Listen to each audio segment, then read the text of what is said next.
Le 29 août 2005, l'ouragan Katrina frôle les côtes de la Nouvelle-Orléans avec des vents allant jusqu'à 280 km/h. Alors que la région est en partie évacuée, on s'attend à ce que les digues de 4 mètres de haut protègent la ville dont certains quartiers s'enfoncent à 6 mètres en dessous du niveau de la mer. Mal construites, les protections ne suffiront pas et l'eau s'engouffre à une vitesse spectaculaire. Si les quartiers touristiques et économiques sont épargnés, les zones résidentielles sont quant à elles ravagées. De nombreux habitants se retrouvent piégés chez eux, surpris par la montée des eaux dans plus de 80% de la ville. Katrina devient l'une des catastrophes les plus meurtrières qu'aient connues les États-Unis. En Louisiane, ce sont près de 1000 personnes qui trouveront la mort, dont environ 400 par noyade. Sur le million d'habitants déplacés dans la région, seuls 400 000 retrouveront leurs habitations rapidement. Les dégâts matériels sont en effet dramatiques. On les estime à près de 150 milliards de dollars.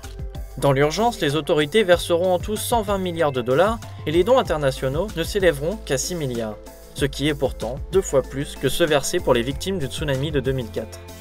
Les mois qui suivront verront une baisse dramatique de la population de la ville. De 2000 à 2006, le nombre d'habitants est en effet passé de 480 000 à 230 000, soit une perte de près de la moitié de la population de la ville louisianaise. Le gouvernement américain sera quant à lui vivement critiqué pour sa gestion catastrophique de la crise humanitaire. President Bush don't need to be the president no more. Because President Bush ain't doing his job. We got the whole coastline destroyed. I'm out here starving, hungry. Katrina exposed serious problems in our response capability at all levels of government. And to the extent that the federal government didn't fully do its job right, I take responsibility. Pour commémorer les 10 ans de cette catastrophe, Barack Obama, Bill Clinton et George W. Bush devraient se rendre successivement à la Nouvelle-Orléans, qui semble s'être reconstruite petit à petit. Son économie s'est relancée et ce sont près de 14 000 emplois qui ont été créés depuis 2010. Elle a retrouvé 80% de sa population initiale et son taux de criminalité est le plus bas depuis plus de 40 ans. Malgré tout, l'ouragan a laissé des traces indélébiles.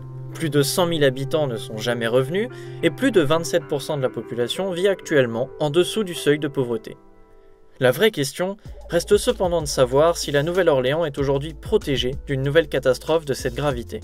De nombreux doutes persistent en effet sur l'efficacité de la nouvelle digue, construite pour 15 milliards de dollars pendant les 5 années qui ont suivi l'inondation. Avec l'érosion de la région du delta du Mississippi, qui est parmi les plus fortes de la planète, certains estiment même que la ville est encore moins protégée qu'en 2005. Il existe pourtant un moyen de sécuriser définitivement la ville.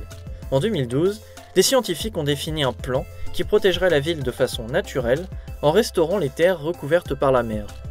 Il semble toutefois peu probable qu'on puisse observer sa mise en application rapidement, puisqu'elle coûterait près de 50 milliards de dollars et durerait 50 ans.